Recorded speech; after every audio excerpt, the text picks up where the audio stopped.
Good morning everyone, how are you.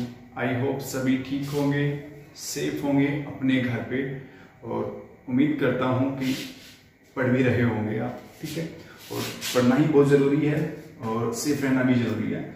Last वाली class के अंदर हमने बात की थी, अपनी लास्ट वाली क्लास के अंदर हमने बात की थी किसकी, हमने बात की थी यहाँ पर प्लेन पोलराइज्ड लाइट के बारे में बात करी। फिर मैंने ऑप्टिकल एक्टिविटी या ऑप्टिकल एक्टिव कंपाउंड क्या होते हैं उसके बारे में बात की। फिर हमें पता लगा कि सारा जो खेल है ना वो पीपीएल लाइट की प्रेजेंस में हो रहा है। और पीपीएल लाइट का रोल क्या था कि पीपीएल लाइट मतलब प्लेन पोलराइज्ड लाइट की प्रेजेंस में ये कंफर्म हो पा रहा था कि एक सामने वाला जो कंपाउंड है ना वो सिमेट्रिक है या नहीं है। ठीक है, उसके लिए मैंने आपको बताया था कि अगर अनसिमेट्रिक अगर है तो उसमें रोटेशन पॉसिबल होता है। दो टाइप का, एक बैकस्टोर, एक क्या होता है लीगो।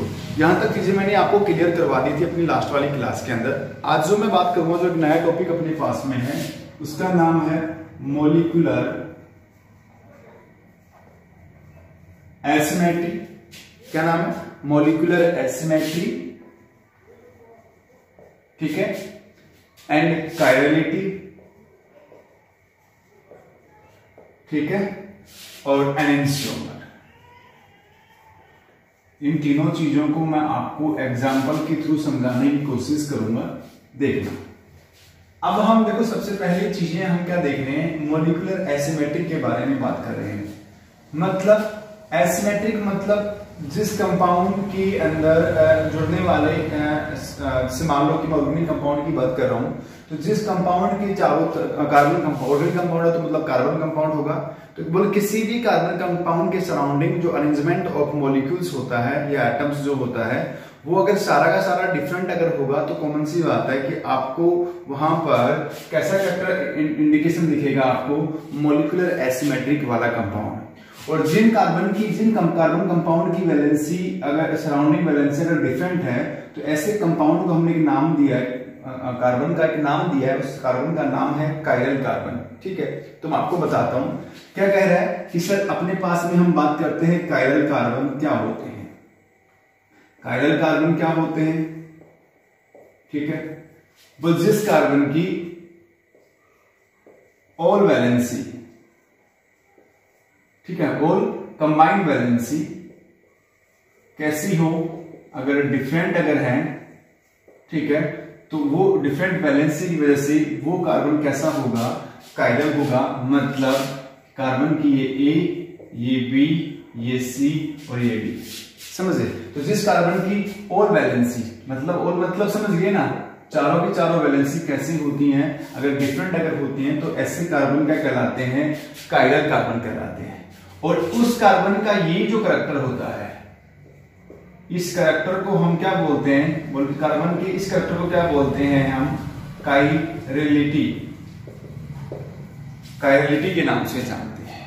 और जो कंपाउंड कायरल होते हैं, जो कंपाउंड कैसे होते हैं, जो कंपाउंड कायरल कंपाउंड होते हैं या कायरल कार्बन होते हैं, वो कार्बन हमेशा कैसा होगा, एसिमेट्रिक होगा। कॉमन सी बात है कि उसके सराउंडिंग का जो अरेंजमेंट है वो कैसा है, बिल्कुल डिफरेंट होता है। समझ गए मेरी बात को? तो मैं आपको थोड़ा समझाने की कोशिश करता हूं। जैसे फॉर एग्जांपल कि अगर मैं इस हाथ को, अगर मैं बात करता हूं कंपोनेंट को लेकर के, इस हाथ को अगर मैं देखूं तो एक डिफाइन हो रहा है इसका। एक तो कार्बन, कायरल कार्बन क्या होते हैं उसको मैंने बताया, ठीक है। और कायरल कार्बन के अंदर ये प्रॉपर्टी जो होती है वो कायरलिटी कहलाती है। पर इसी से रिलेटेड एक प्रॉपर्टी और वेरी करती है, मतलब इसका ही दूसरा टर्म क्या कहलाता है, वो एक्चुअल में कायरलिटी, कायरल जो कैरेक्टर होते हैं वो क्या होते हैं, ठीक है। तो मतलब कायरल कंपाउंड क्या होते हैं, उनके बारे में अगर मैं बात करूं, कायरल कंपाउंड जो होते हैं वो क्या होते हैं, बोल एनी कंपाउंड मिरर इमेज, किसी कंपाउंड की जो मिरर इमेज जो होती है वो कैसी होती है सर, अगर नॉन सुपर अगर इंपोज होती है, ठीक है, कैसी होती है, नॉन सुपरइम्पोज। तो किसी भी कायरल कंपाउंड की, वो सर कायरल कंपाउंड वो कंपाउंड होते हैं जिनकी मिरर इमेज क्या होती है, नॉन सुपरइम्पोज। मतलब फॉर एग्जाम्पल अगर मैं इस हाथ को आईने में अगर मैं देखता हूं तो ये हाथ ऐसे ही नजर आएगा, ठीक है। और जब इसकी इस परछाई को मैं इसके ऊपर क्या करवाता हूं, इंपोज करवाऊंगा, तो कब आप देखना आपका अंगूठा और चकली आपस में मैच नहीं करता। अगर ये मैच करता तो दोनों हाथ सिमेट्रिक होते, पर मैच नहीं कर रहा तो मतलब कैसे है ये एसिमेट्रिक कंपाउंड है। समझे मेरी बात को। और ऐसे ही कंपाउंड को क्या बोलते हैं, कायरल कंपाउंड कहलाते हैं। मतलब जिस कंपाउंड की कायरल कंपाउंड का मतलब जिस कंपाउंड की मिरर इमेज क्या होती है, नॉन सुपर इम्पोज होती है, वो कंपाउंड क्या कहलाते हैं, कायरल कंपाउंड कहलाते हैं। और उसकी इस प्रॉपर्टी को हम क्या बोलते हैं, बोले इट्स कॉल्ड कायरलिटी। वो कायरलिटी किसके लिए बने बताई, कार्बन कंपाउंड के लिए। ठीक है, बात तो वही है। और ये मैंने ओवरऑल की टर्म को लेकर के मैंने बात करी है। ठीक है मेरे पास में। और दूसरी बात, दूसरा कंपाउंड वो सर एक होता है एकाइरल, जैसे इसमें कायरल कार्बन है, जैसे एकाइरल कार्बन भी होता है। तो एकाइरल कार्बन है वो एकाइरल कार्बन क्या बोलते हैं, बोल एकाइरल कार्बन या एकाइरल कंपाउंड। ठीक है, एकाइरल कार्बन या एकाइरल कंपाउंड क्या होते हैं, वो जिस कार्बन की मतलब यहाँ क्या था, जिन कंपाउंड की चारों वैलेंसी डिफरेंट होती है, जिस कार्बन कंपाउंड की चारों वैलेंसी कैसी वो डिफरेंट अगर होती है वो कंपाउंड कायर। और जिसकी चारों वैलेंसी क्या नहीं होती, डिफरेंट नहीं होती, कोई 2 भी सेम हो सकती है, कोई 3 भी सेम हो सकती है, चारों की चारों क्या हो सकती है, सेम हो सकती है। तो जिस कंपाउंड की चारों वैलेंसी डिफरेंट बिल्कुल, वो कायरल। जिनकी नहीं होती डिफरेंट वैलेंसी, वो कंपाउंड कैसे कहलाते हैं, एकाइरल कार्बन कंपाउंड कहलाता है, एकाइरल कार्बन कहलाता है। वो दूसरी खास बात, दूसरा डिफाइन क्या कह रहा है, इसी को लेकर के दूसरा डिफाइन, तो वो कायरल की मिरर इमेज क्या होती है, नॉन सुपर इम्पोज होती है। तो एकाइरल कंपाउंड क्या होते हैं, वो सिर्फ वो कंपाउंड होते हैं, those compound the mirror image are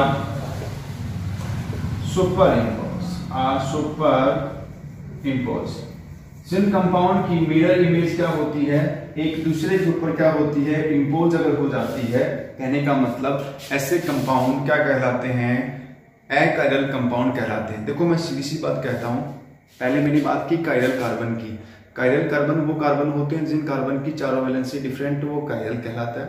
एकाइरल carbon वो कार्बन होते हैं जिन कार्बन की चारों वैलेंसी डिफरेंट नहीं होती, वो कंपाउंड कार्बन कंपाउंड क्या कहलाते हैं, एकाइरल कहलाते हैं। फिर मैंने कहा कि कायरल कंपाउंड क्या होते हैं, कायरल कार्बन की बात नहीं कर रहा मैं, कायरल कंपाउंड की बात कर रहा हूँ। कायरल कंपाउंड वो कंपाउंड होते हैं जिनकी मिरर इमेज एक दूसरे के ऊपर सुपर इम्पोज, समझ रहे मेरी बात, तो सुपर इम्पोज नहीं होती। समझ गए मेरी बात को, बिल्कुल सुपर इम्पोज नहीं होती तो कंपाउंड कैसा हो जाएगा, एसिमेट्रिक होगा। और जिनकी मिरर इमेज सुपर इम्पोज होती हैं वो कंपाउंड क्या कहलाते हैं, एकाइरल कंपाउंड। मतलब अगर आप ग्लास को किसी भी एंगल, आप मिरर में देखो ग्लास को, ठीक है, एक मिनट में आपको दिखाता हूं। यही ग्लास अगर मैं बात करूं तो इसको अगर मिरर में देखेंगे तो बिल्कुल एज इट इज नजर आएगा आपको, बिल्कुल समझे मेरी बात को। और आपको आप उस गिलास को जब आप लेके आओगे इसको ऊपर इम्पोज करवाने के लिए, आप किधर से भी इम्पोज कर दो इसको, देखो इसका ईच डायरेक्शन कैसा है, सिमिलर है। मतलब ये कंपाउंड कैसा है, सिमेट्रिक कंपाउंड है, एकाइरल कंपाउंड होते हैं। समझे मेरी बात को, ध्यान रखना इस चीज को लेकर के, ठीक है ना भाई। तो ये बात की हमने इसको लेकर के, तो मतलब chiral compound non super impose. तो ऐसे कायरल कंपाउंड को हम एक नाम और देते हैं, बोले ऐसे कंपाउंड क्या कहलाते हैं, एसिमेट्रिक कंपाउंड कहलाते हैं। ठीक है, ये क्या कहलाते हैं, ये कहलाते हैं सिमेट्रिक कंपाउंड। ठीक है, क्या कहलाते हैं, वो एसिमेट्रिक कंपाउंड क्या कहलाते हैं, सिमेट्रिक कंपाउंड कहलाते हैं। तीसरी बात, ये जो कंपाउंड जो होते हैं जो नॉन सुपर इम्पोज होते हैं, तो एसिमेट्रिक कंपाउंड को हमने एक नाम और दिया था, ऐसे कंपाउंड को हम ऑप्टिकल एक्टिव कंपाउंड भी बोलते हैं, क्योंकि इनका in the presence of light dextro लिवो rotation possible होता है। तो ऐसे कंपाउंड क्या कहलाते हैं, ऑप्टिकल एक्टिव कंपाउंड। तो ऑप्टिकल एक्टिव कंपाउंड की डिफाइन, कायरल कंपाउंड की डिफाइन, समझ मेरी बात को, एसिमेट्रिक कंपाउंड का डिफाइन सेम होता है क्या, कि इनकी मिरर इमेज क्या होती है, नॉन सुपर इम्पोज होती है। और एकाइरल कंपाउंड कैसे होते हैं, सुपर इम्पोज होते हैं, सिमेट्रिकल होते हैं। पहली बात समझे मेरी बात को, एकाइरल होते हैं। और तीसरा नाम क्या हो सकता है इनका, जो कंपाउंड सिमेट्रिकल होता है वो कंपाउंड ऑप्टिकल इनएक्टिव कहलाता है। क्या कहलाता है, ऑप्टिकल इनएक्टिव कंपाउंड कहलाते हैं।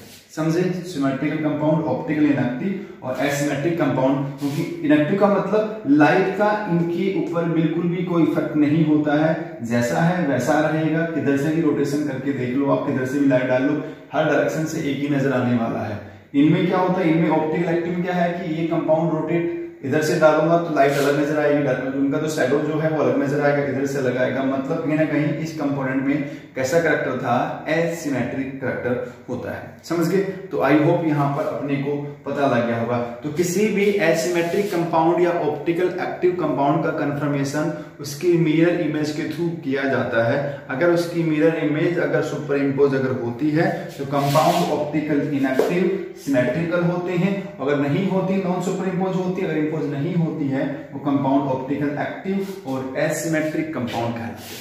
समझ गए मेरी बात को? तो ये बात करी हमने कायरलिटी एसिमेट्रिक कंपाउंड को लेकर के, ठीक है। तो उसके लिए उसने दो एग्जांपल भी समझा रखे, समझाता हूं। देखो, तो आई होप चीजें यहां तक क्लियर हो गई होंगी आपको। अब मैं बात करता हूं इनके एग्जांपल को लेकर के, ठीक है। तो मिटा दो इसको।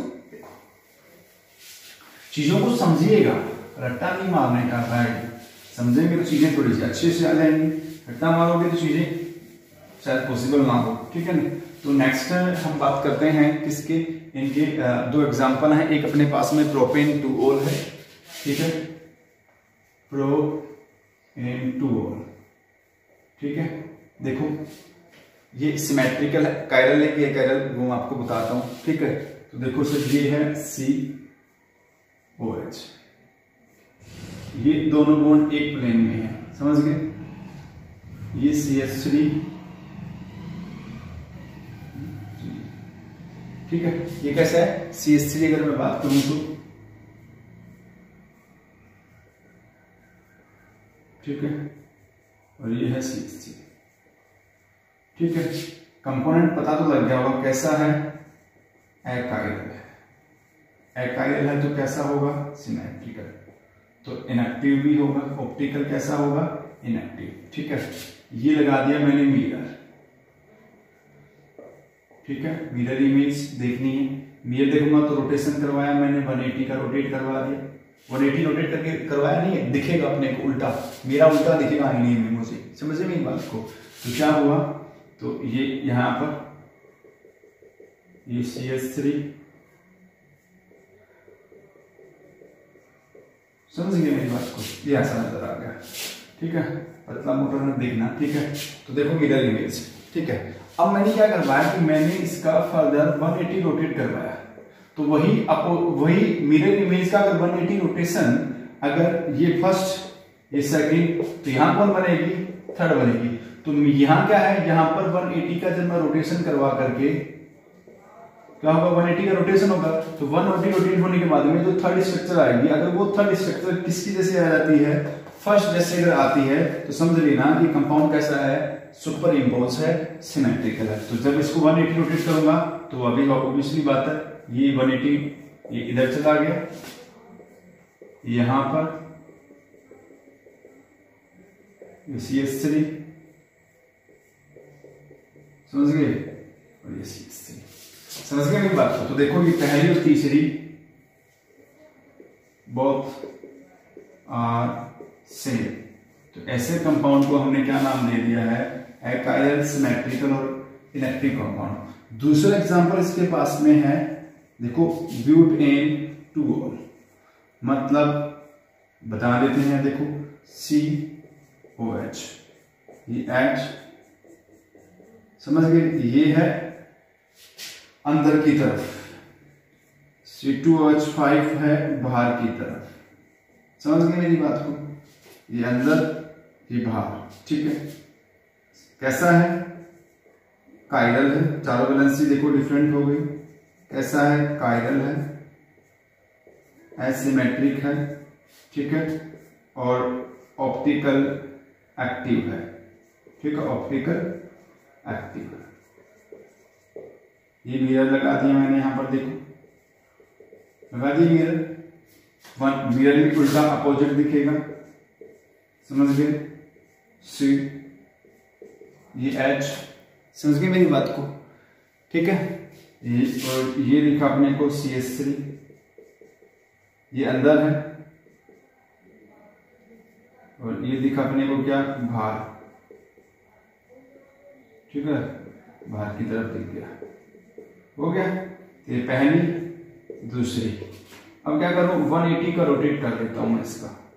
तो 180 जैसे रोटेट होगा, देख ऐसे रोटेट अगर होगा 180, ठीक है, ऐसे अगर रोटेट होगा तो जो अंदर है ना वो तो कहाँ आ जाएगा, बाहर, ठीक है, और जो बाहर है वो कहाँ चला जाएगा, अंदर। 180 जैसे रोटेशन होगा तो इन दोनों की पोजीशन में क्या आएगा, बदलाव, क्योंकि ये तो पोजीशन फिक्स है, इन बदलाव आएगा। जो बाहर है, अंदर है, वो क्या आ जाएगा, बाहर, बाहर वाला कहाँ चला जाएगा, अंदर। तो देखो C 180 रोटेट करके, समझे मेरी बात को। तो ये H है, तो ये यहाँ तो आ गया क्या, C2H5, जो अंदर था वो क्या आ गया, बाहर था जो अंदर आ गया, और जो अंदर था वो कौन है, CH3, अंदर वाला ये आ गया अपने पास में। अब आप देखो ये भी मैच कर पाओ, ये पहली और तीसरी क्या मैच कर रही, नहीं कर रही ना, क्योंकि यहाँ C2H5 है, यहाँ CH3 है। तो ये क्या हो गया अपने पास में, ये आ गई, both are non superimpose. समझे मेरी बात को। इसको थोड़ा ट्रेडिंग में थोड़ा सा अजम्पशन करके देखना कि जो चीज अंदर थी ये बाहर थी, ठीक है, ये बाहर है, ये क्या है, अंदर है, ठीक है, ये अमाउंट यहाँ ये ऐसा कौन बना हुआ था। अब इसको 180 रोटेट करके दिखाओ आप, ठीक है, जैसे 180 रोटेट होगा तो देखो पहले उंगली मेरी वाली अंदर थी, वो ये बाहर आ गई, पेन पहले बाहर था, वो कहाँ चला गया, अंदर। तो 180 रोटेट होने के बाद में ऐसा होता है, जो ऊपर वाले में नहीं होता। तो ये सिमेट्रिकल कहलाया और ये एसिमेट्रिकल कहलाया। तो ये दो एग्जांपल को लेकर के हमने बात करी है, ठीक है। अब मैं बात कर लेता हूँ किसके बारे में, एनेंशियोमर।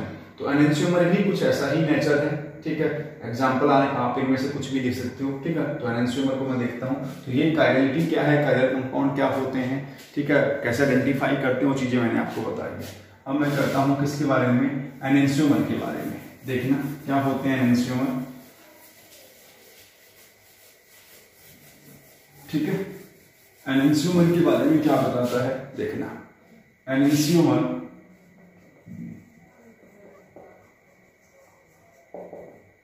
ठीक है, पर क्या होते हैं वो सर, एनेंशियोमर जो है ना ऐसे ऑप्टिकल आइसोमर कंपाउंड होते हैं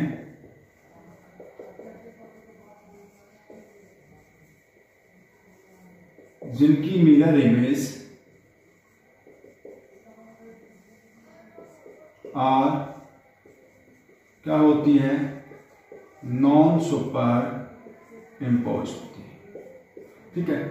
तो एनेंशियोमर ऐसे ऑप्टिकल कंपाउंड होते हैं जिनकी मिरर इमेज भी क्या होती है, नॉन सुपर इम्पोज। तो एक तरीके से हम बोल सकते हैं ये भी कैसे है अपने पास में, कायरल कंपाउंड है, ठीक है, नॉन सुपर इम्पोज जिनकी मिरर इमेज होती है, ठीक है। समझ गए मेरी बात को, कायरल भी हो सकता है एनेंशियोमर, समझे मेरी बात को। फिर और खास बात क्या होता है वो सर, इनकी जो फिजिकल और केमिकल प्रॉपर्टी जो होती है ना, मतलब एनेंशियोमर दो बन सकते हैं। जैसे अगर मैं ऑप्टिकल एक्टिव कंपाउंड की बात करूं तो दो एनेंशियोमर बनते हैं, एक बनता है डेक्स्ट्रो, एक बनता है लियो। सिर्फ इनका जो अरेंजमेंट है वो डिफरेंट है, बट इनकी जो प्रॉपर्टियां होती है ना, चाहे वो फिजिकल हो, चाहे वो क्या हो, केमिकल हो, वो कैसी होती है सर, आइडेंटिकल होती है। कैसी होती है, आइडेंटिकल होती है। समझे मेरी बात को। तो ये चीजों को अपने को थोड़ा सा ध्यान रखना।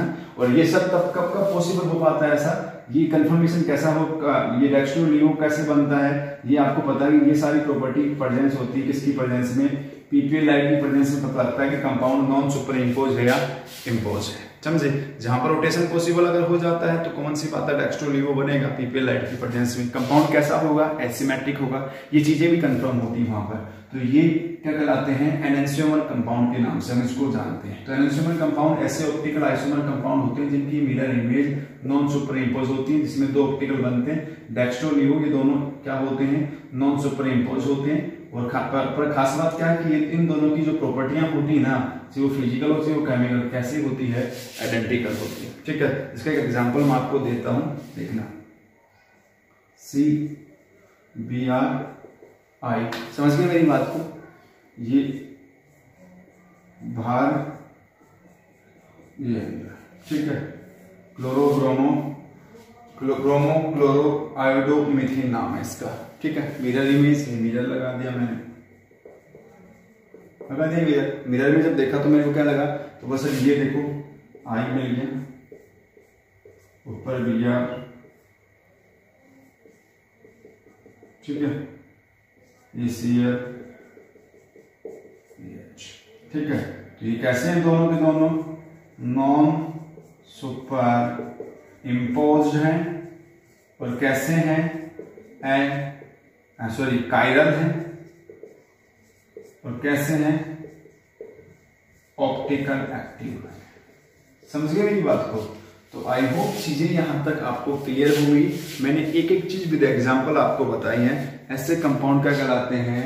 एनेंशियोमर कंपाउंड के नाम से हम इनको जानते हैं। जहां तक किसी बच्चों को अगर दिक्कत है तो बात करिएगा मेरे को, ठीक है। तो आई होप चीजें यहां तक क्लियर हो गई होंगी, ठीक है। नेक्स्ट हम बात करेंगे racemic mixture, retention in configuration और रिटेंशन इन्वर्जन और रेसिमिक मिक्सचर में क्या रिलेशनशिप है, एग्जांपल के थ्रू मैं आपको समझाऊंगा। तो वो करेंगे हम नेक्स्ट क्लास में। यहां तक इस टॉपिक के अंदर मॉलिक्यूलर एसिमेट्री, कायरलिटी और एनेंशियोमर में अगर किसी बच्चे को जहां भी डाउट लगा हो, मतलब तीनों चीजें एक ही हैं, सिर्फ समझने का तरीका लगा है, ठीक है। तो आई होप चीजें यहां तक क्लियर हो गई होंगी। तो पढ़ें, समझें, जहां पे दिक्कत लगे आप मेरे से पूछ सकते हैं, डाउट क्लियर कर सकते हैं। तो मिलते हैं नेक्स्ट वीडियो में नेक्स्ट टॉपिक के साथ में। Thank you. जिन बच्चों ने चैनल सब्सक्राइब नहीं किया, सब्सक्राइब करें, चैनल को लाइक करें, ठीक है। अच्छी लगी वीडियो तो शेयर करें। Thank you, take care, bye bye, thank you, bye.